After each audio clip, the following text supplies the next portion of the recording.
Copeland here, pro trader at Verified Investing. And today we're going to be talking about some things that are moving the market. So we're going to go over some macro charts like the spiders and the Qs. We're going to look at some futures, maybe a little bit of gold, because it's an interesting pattern that I do want to discuss with you, kind of a macro outlook on that as well. AVGO, and then I'm saving one for the end for you that's in the news. It's a big mover, and it's something that's very interesting that I want to chart out for you. But first, let's start out with what is going on with the Qs. Today, we are having a down day. I love this parallel that we've had going on since basically the pivot highs of March of 2025 with some of these recent lows of April of 2025, right? So right in that range, we started trading in this parallel. We did break out very fairly there in March of 2026 before returning inside that parallel with that very big surge up. I mean, overall, a 28% surge in just a few months over into May of 2026, and have since been trading inside that since earlier in May and then even now in June. But what it's doing now is hitting this middle trend line, almost the midline of this parallel channel, and is falling back in. Now, if it can close below this this bottom here, actually this pivot top and this bottom at 742.74, I like that for a nice reversal signal. Now, keep in mind, we've had a few of these along the way, the most recent down day being May of 2026. So the last couple of days of May, just before we went to June, we had just a slight surge up, about 0.5% before a bigger fall from that move up to down, about a 1% move to the downside. What I would like to see is this break below and stay below this trend line. So fall below today, close below, and then stay below tomorrow. But also, this is an area of resistance. If we can continue, I'll make this a little bigger for you. If we can continue holding below this area in green, we could see more of a rollover. I mean, all the way down to this next pivot at 735. That was area of resistance and then support from back in the end of May, early June as well. So if we can hold, big test will be today, holding below this midline of this parallel, and then eventually following through tomorrow. So that's going to be a big test these next few days. SPX, look at this trend line of the SPX. This came back from a pivot right around March of 2026 as well, acted as support, fell through, didn't quite get resistance. We actually gapped up there from April 7th to April 8th of this year. And then it acted as support once, came down twice, and then now mostly testing it for the third time today, very closely testing it, I should say. What I'm going to watch on this trend line is if we get a bounce or if we get a rejection below. So very similar to the Qs, based on a trend line.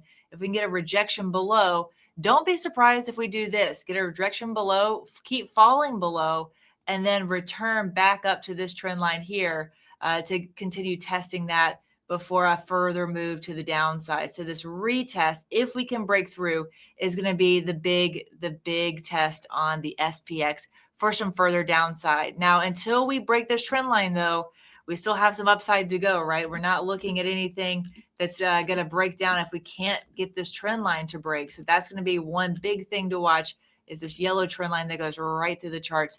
That's going to be what I'm keeping my eye on the next several days. As far as gold, more of a macro look here. Very interesting. We have some down days here in the markets, but also gold trading a little lower. Still within this wedge, though. This wedge basically made from March 2026 seems to be a very important date on some of these macro charts till today. Hitting once, twice on this down sloping trend line, and then once, twice, 3 times it counts on this upsloping trend line.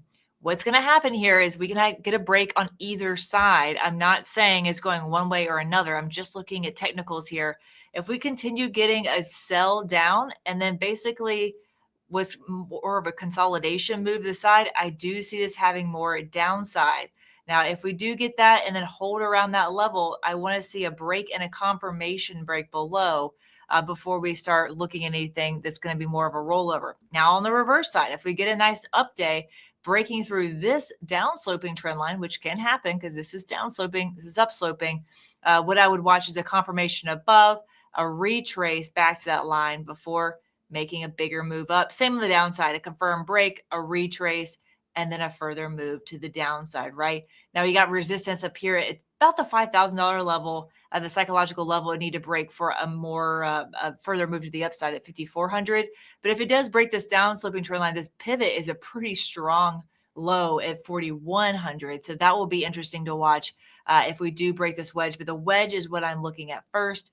Let's see what happens over the next several trading sessions of this is gold futures to see how gold plays out as it continues getting squeezed within this wedge, right? So those are kind of the macro looks for you. Always want to go over kind of the overall trend in some of the different market areas. But let's look at some stocks that are going to be important for today and that have really been in the news over the last couple of days. The first one I want to look at is AVGO. Well, why AVGO? Because it has earnings tonight. Let's look back at previous earnings just to get an idea of how much this thing can move. Earnings back in December, it moved from one day up about 26%. So that was a pretty big move on earnings. Here in December, it beat on earnings, missed in revenue, but just slightly. So very interesting there. The next earnings, we moved up the next day, 8%. The next earnings, we fell about 5%. Next earnings, a big move up before reversal for intraday moves, at least 16%. So you're getting the gist of it, right? This thing can move one way or another. I'd say anywhere conservatively around 15%, 12 to 15%. So here's where AVGO is today, a whopping push up here from the low in late May. It's up 19% on 1, 2, 3, 4, 5 trading days. That is pretty impressive. Putting some red bar candles in here will be interesting if we could get it closed below this. That would be actually an engulfing red bar candle, but it'd have to close below this pivot, below 469, even a little bit above that, 469, or 470, really, 66. If we can close below that, that'll be a nice reversal. But again, earnings doesn't matter. However it plays, it can still pop again 15 or so percent, even not more. So, I mean, that's around 558, 560. That has a huge move in AVGO. That's already overextended to the upside, but we've seen it before. It can happen again. These stocks are in favor. So just watch that move on the downside. 15% move would be about this area of support here that runs right through a lot of this, what was resistance and then support along the way. So that will be an interesting area to watch around the 400, 406 level for AVGO earnings. All right. For the last one, here's a little bit of a surprise for you. If you're waiting around, seeing what the surprise was, here it is. One that's really interesting, actually. Marvell, if you ever have seen this chart, it is an impressive one. And it's hard to chart like this. I mean, where are you going to find trend lines on a chart like this? So Jensen Huang just came out and said that Marvell is going to be the next, $1 trillion company or so. Very interesting, because if you look right now, it's only at 270 billion. So it has a while to go for that mark. But hey, I guess if Jensen Huang says it, it's got to be right? So Jensen's over here bullish on Marvell. It's hard to chart this because there's just no way you can get an accurate reading, right? So what I like to do is check this out.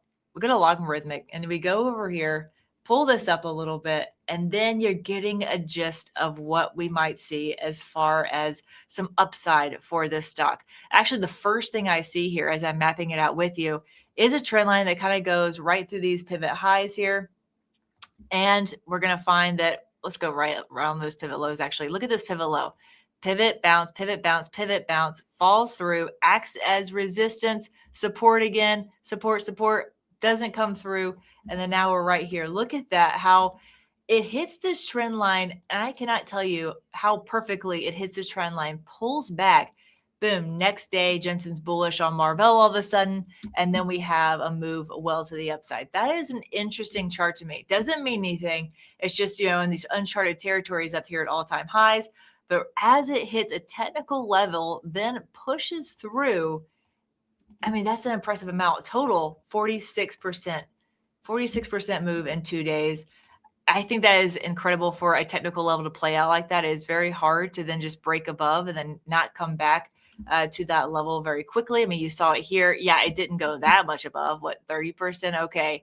But that's not a huge move for this to break to the upside and then come right back in. So what's it going to do here? Well, let's see if it can finally come back, test this trend line, and then maybe break below to the downside as it maybe hits somewhere around here. But we definitely need some further downside for that. So that was just an interesting chart to me. It's a market mover. It's one that's highly talked about. Still up 5% on the day, even though it's down 8% total intraday, which is very interesting. So that's going to be one for me to watch. I am not an all-time high kind of person. I don't like shorting all-time high, especially in this market, because once you see this bearish sign at all-time highs, which typically you do when you hit those double tops, it seems that bearish sentiment turns bullish very quickly, almost too quickly to get a successful trade in.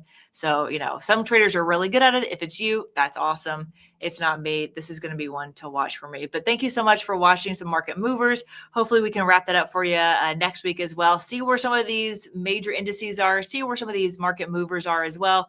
And stick around after the bell. AVGO earnings are going to be interesting. Have a good one, everybody.